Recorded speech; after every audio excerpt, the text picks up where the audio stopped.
Bonjour à tous, bienvenue dans ce JT. Le Finistère friand de salles obscures. Le collectif Pour un cinéma dans le pays des Abers milite pour la création d'un nouveau cinéma à l'Anilis.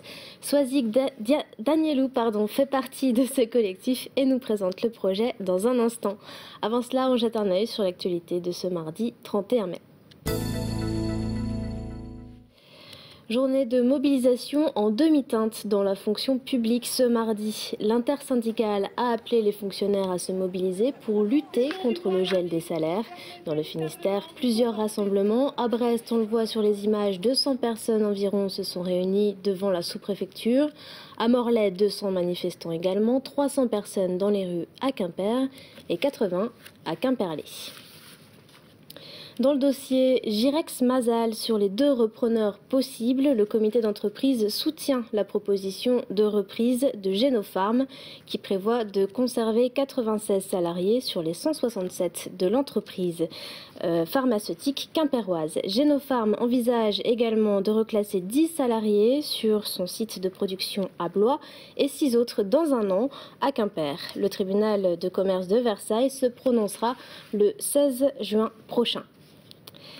Et puis, décidément, les algues vertes suscitent la polémique en ce début de saison. On l'a vu cette année, elles sont arrivées très tôt, ce qui pose des problèmes pour les communes en matière de ramassage.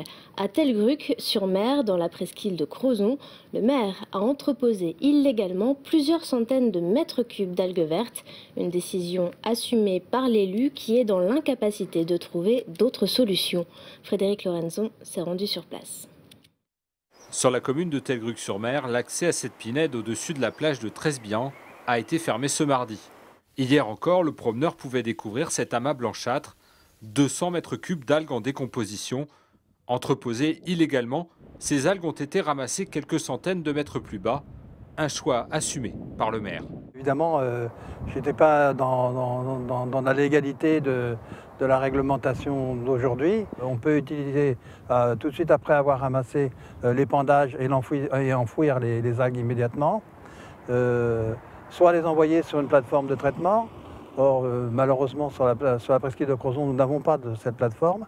Pour les petites communes, le ramassage, comme ici sur la plage de Tresmalawen, à Clairlaz, est une lourde charge. Les défenseurs de l'environnement embêtent Douarnenez en sont conscients et renvoient l'État à ses responsabilités. C'est vrai que les petites communes sont dans des positions délicates parfois, parce qu'ils ont des volumes importants d'algues dont ils sont responsables. Et on a aussi le rôle des communautés de communes, mais il est clair que c'est à la préfecture, c'est à l'État, une fois de plus, de prendre ses responsabilités dans le domaine.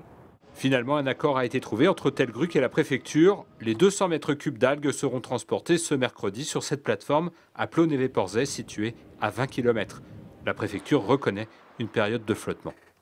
Nous sommes dans une période transitoire, puisqu'entre la décision de faire et la mise en œuvre opérationnelle, l'ouverture de ces plateformes, forcément, il y a un délai.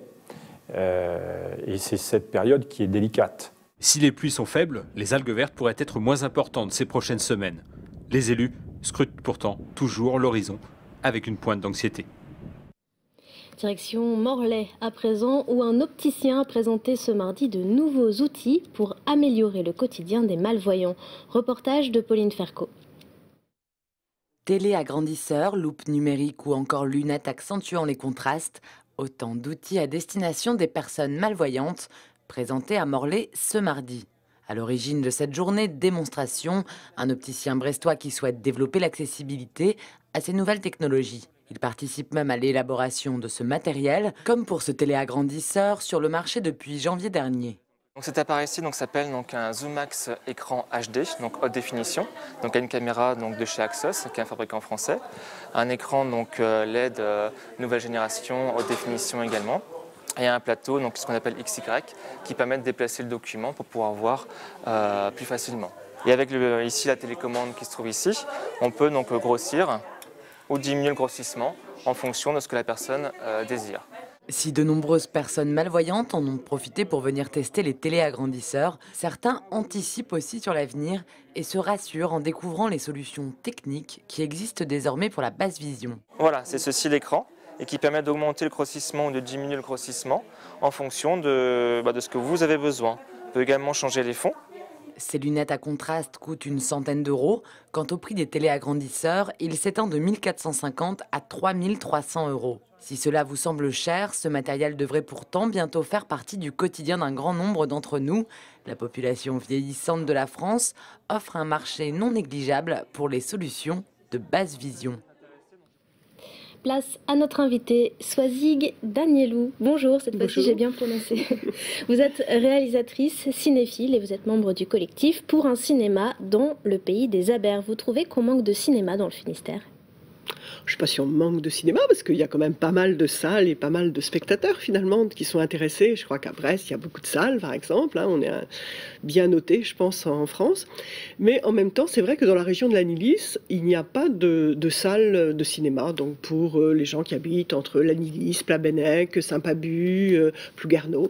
Quelles sont les salles les plus proches de Il y a une salle associative à l'Esneva. Et autrement, je pense qu'il faut aller à Sarnant ou à Brest, finalement, bien sûr. Alors, qu'est-ce qu'un cinéma à l'Anillis pourrait apporter de plus par rapport à l'offre actuelle ? Je pense avoir d'abord une salle tout près de chez soi. Et aussi, je pense que les cinémas, il y a beaucoup de cinémas, beaucoup de salles, malgré tout, associatives qui sont dans le Finistère. Et je pense que les gens y trouvent aussi quelque chose de différent, c'est-à-dire que c'est la proximité, c'est-à-dire qu'on peut rencontrer des gens que l'on connaît, qui vont venir voir un peu les mêmes films, donc c'est la possibilité aussi d'échanger après, le côté convivial qu'on retrouve peut-être un peu plus difficilement en milieu urbain. À l'Anillis, est-ce qu'il existe déjà des structures pour recevoir un cinéma ? Non, il n'existe pas vraiment de structure. Enfin, il y a eu un cinéma à l'Anillis depuis très longtemps. Enfin, il y a eu une tradition de cinéma. Mais disons que depuis une vingtaine d'années, il n'y a plus de cinéma à l'Anillis. Donc il y a une vieille salle qu'on pourrait peut-être rénover. Mais je pense qu'il semble qu'on va plus vers la construction d'un équipement nouveau, moderne, de dimension pas trop importante malgré tout, mais qui pourra permettre aux gens de venir voir les films qui sortent normalement au cinéma à Brest ou à Quimper. Et quel genre de film, justement, vous parlez de films pour le grand public, quel autre film on pourra voir ? J'imagine qu'il y a quand même la possibilité de faire des choses plus indépendantes. Oui, je pense que on est un petit groupe plutôt de cinéphiles. Alors c'est vrai qu'on a envie peut-être aussi de voir d'autres films, des films à réessai, des films peut-être de patrimoine, des films un peu différents, de cinéma par exemple documentaire ou on a envie de faire tout ça, mais en pensant que malgré tout, au départ, il s'agit surtout de proposer aux gens le vendredi, le samedi, le dimanche, d'aller au cinéma, de ne pas prendre la voiture pour aller à Brest, mais de pouvoir aller au cinéma tout près de chez eux. Alors ça c'est vraiment le cœur quand même du projet. Après, on veut aussi travailler bien sûr avec les écoles, avec peut-être les maisons de retraite, par exemple, pour des programmations chaque fois un petit peu différentes. Quel public vous visez ? Donc, je pense qu'on ne peut pas dire qu'on vise un public, on vise des publics peut-être, mais enfin, on vise à la fois des publics et en même temps, on vise aussi les gens qui habitent donc la région. Et l'idée, c'est un petit peu quand même que des gens d'âge différents vont pouvoir se retrouver dans le cinéma et que quelquefois, on va pouvoir leur offrir aussi la possibilité de se retrouver autour peut-être d'une projection, mais quelquefois aussi ça peut être des projections à thème quelquefois. Donc on invitera des réalisateurs, des gens qui parleront peut-être de tel ou tel sujet qui pourrait les intéresser. Donc il y a à la fois ce mélange un peu des générations, mais il y a aussi l'idée de travailler plus particulièrement par exemple avec les enfants. Je pense qu'il est important on apprend à écrire à l'école, etc. On n'apprend peut-être pas toujours le langage du cinéma, qui est un petit peu différent. Et je pense qu'on pourrait travailler avec les collèges, avec les écoles primaires, même les écoles maternelles, pour leur proposer une sorte, par exemple, d'initiation un peu au cinéma. Et financièrement, ça doit avoir un certain coût, non, ce genre de projet ? Bien sûr, c'est un certain coût, mais que toutes les choses Vous avez des bonnes pistes pour le financer ? D'abord, on a été contents puisqu'on a eu une assez bonne... on a été assez bien reçus par la municipalité de l'Anilis, la communauté de communes qui sont prêts à nous aider s'ils sentent qu'il y a vraiment un désir associatif derrière. Et donc on pense qu'on sera soutenu, parce qu'il est évident que pour construire un équipement, c'est pas un groupe de personnes qui peut construire un équipement, donc ce sera un équipement public, qui sera donc un projet qui sera porté soit par une mairie, par exemple, aidé par une communauté de communes. Et là, on peut avoir des aides du Centre national du cinéma, de la région, etc. Bon, c'est tout un travail, c'est un chantier. Et en tout cas, vous pourrez discuter de tout ça ce soir à l'Anilis. Donc votre collectif se réunit. À quelle heure c'est 20h? C'est à 20h30 à la salle La Poutroie, à l'Anilis. Et donc et on parlera. Ceux qui sont intéressés par ce projet. Merci beaucoup d'être venus nous parler de ce projet à l'Anilis. Merci à tous d'avoir suivi cette édition. Je vous donne rendez-vous demain pour un nouveau JT. Au revoir.